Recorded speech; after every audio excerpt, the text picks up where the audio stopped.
Einen wunderschönen guten Moin. Wenn du das Video siehst, dann befinde ich mich schon im Urlaub. Nichtsdestotrotz würde ich euch gerne mit einem kleinen, aber feinen Video meinerseits ein wenig den Tag oder die Stunden versüßen, in denen ihr euch das hier gebt. Und zwar sprechen wir heute über ein Problem bzw. um ein Phänomen.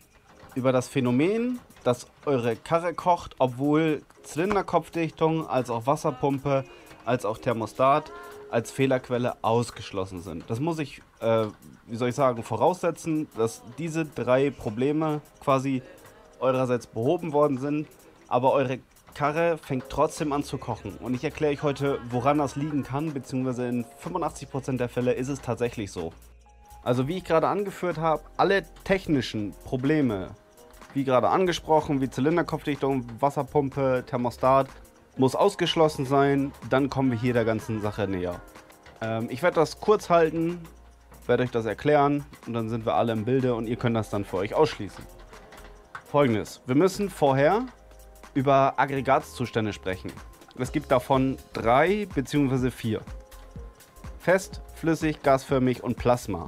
Tut eigentlich nichts zur Sache, wir reden über die 2 Aggregatzustände, einmal flüssig und dann gasförmig, nämlich euer Wasser. Wasser hat die Eigenschaft, ab um und bei 100 Grad, 99 Grad, 100 Grad zu kochen und den Aggregatzustand zu ändern. Das bedeutet, aus flüssigem Wasser wird Wasserdampf. Ich habe euch hier bestimmt ein Bild eingeblendet oder so ein Video oder so eine B-Roll, wie wir in Fachkreisen klugscheißen. Wenn Wasser kocht, wird es gasförmig in Form von Wasserdampf und verdampft. Verschwindet einfach. Geht quasi in die Atmosphäre, so funktioniert ja zum Beispiel auch Regen. So ein ähnliches Prinzip, beziehungsweise nicht nur so ähnlich, so funktioniert der Kühler.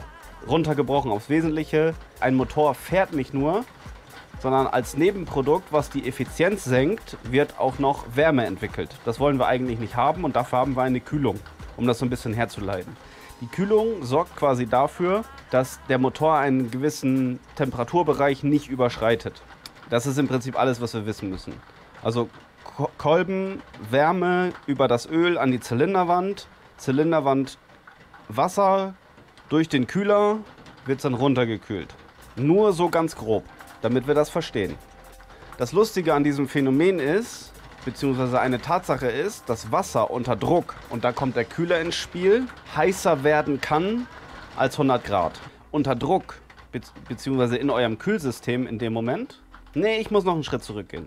Wenn ihr Wasser in einen geschlossenen, beziehungsweise hermetisch abgeriegelt nicht, aber in ein geschlossenes Gefäß packt, wie so ein Dampfgarkochtopf, die kennt ihr bestimmt, die mit so Henkeln, beziehungsweise mit so einem Schraubmechanismus so verschlossen werden, dass er sich nicht öffnen kann, wenn der Druck darin steigt, dann so könnt ihr euch den Kühler vorstellen. Und dieser Kühler hat die Eigenschaft, einen gewissen Druck aufzunehmen. In dem System entsteht ein Druck, dadurch, dass Wasser sich ausdehnt, erstens, wenn es warm wird, zweitens dieser Wasserdampf, der da drin entsteht, bis zu einem gewissen Punkt das ganze System unter Druck setzt. Dieser Druck wird aber gebraucht.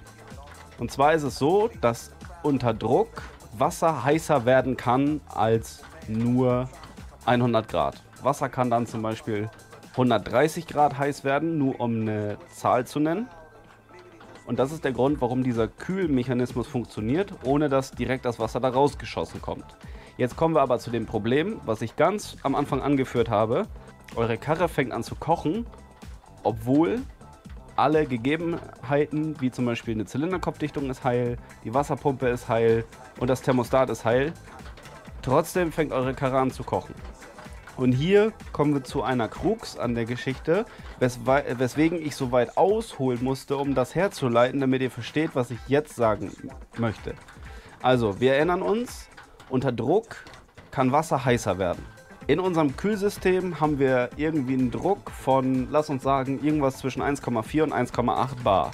Das sorgt dafür, dass unser Wasser 130 Grad Temperatur haben kann und so dieser Kühlkreislauf, dieser Mechanismus funktioniert. Jetzt kommen wir zu diesem eigentlichen Defekt, den man nicht als defekt erkennt. Nämlich, wir stellen uns vor, dass unsere Kühlerschläuche porös sind. Und das brauchen wir uns nicht nur vorstellen, das ist stellenweise auch so. Denn eine 620 von 96 ist ja schon über 25 Jahre alt und stellenweise sitzt da auch seit über 25 Jahren der gleiche Kühlerschlauch drin. Und wenn ihr euch vorstellt, ich weiß nicht, ob ihr das auf der Kamera erkennen könnt, wenn ich diesen Kühlerschlauch hier knicke, dann sieht man da so leichte, ihr habt das beim Fahrrad schon mal gesehen, wenn ihr den Mantel drückt, dass er dann porös wird. Genau dasselbe passiert auch bei diesen Kühlerschläuchen, mit diesem Gewebe da drin. Jetzt müsst ihr euch das wieder herleiten, was ich gerade angeführt habe. Es ist so, ihr habt einen gewissen Druck im System, die Schläuche dehnen sich durch den Druck, der da entsteht, und in dem Moment fällt der Druck im System. Das ist nur marginal, aber dadurch kann das Wasser wieder an Temperatur dazu gewinnen und der ganze Kühlkreislauf schafft es quasi nicht mehr, gegen diese Mehrtemperatur gegen anzuarbeiten, beziehungsweise das zu kompensieren, und dadurch steigt die Gesamtmotortemperatur und das wiederum kann dazu führen, dass eure Kiste kocht, obwohl alles in Ordnung ist. Ich hoffe, ihr versteht, wie ich das meine, warum ich die lange Herleitung gemacht habe und worauf ich hinaus möchte. Das heißt, wenn deine Karre anfängt zu kochen, obwohl alles augenscheinlich in Ordnung ist, mach dir mal den Spaß und bestell einfach mal neue Kühlerschläuche. Die gibt es für ein ganz paar Euro in China. Ich habe die bis vor kurzem noch in meinem Shop verkauft. Wer den noch nicht kennt, einfach mal den Link checken oder ich blende das hier irgendwo ein oder so. Die sind zwar nicht mehr im Shop, weil ich einfach gegen die Preise aus Fernost nicht gegen ankommen kann. Die gibt es da aber für einen Apfel und ein Ei. Und sollte es so sein, dass dein Motorrad kocht, versuch einfach mal, wenn alles andere in Ordnung ist, neue Kühlerschläuche. Das sollte das Problem beheben, weil dadurch diese Ausdehnung nicht mehr zustande kommt, wo dann in dem Moment der Druck fallen kann und dadurch wiederum die Temperatur steigt. Ich hoffe, ihr versteht, wie ich das meine, dass meine Herleitung und Erklärung verständlich war. Das war eigentlich schon alles. Das war das, worüber ich heute mit euch reden wollte. Wie anfangs erwähnt, ich bin im Urlaub, ich fasse mich heute kurz. Ich hoffe, dass das dem einen oder anderen, der mit Thermikproblemen struggelt, eine Hilfestellung ist. Das soll es für heute schon gewesen sein. Da oben kannst du dir noch ein Video angucken, was ich dir vorschlage. Da unten kannst du dir ein Video angucken, was YouTube denkt, was du noch gerne sehen wollen würdest. Und da kannst du abonnieren, falls du das noch nicht gemacht hast. Und hier blende ich nochmal meinen Shop ein. Ein bisschen auf Schleichwerbung. Schönen Dank fürs Einschalten. Bis zur nächsten Besichtigung. Tschüss.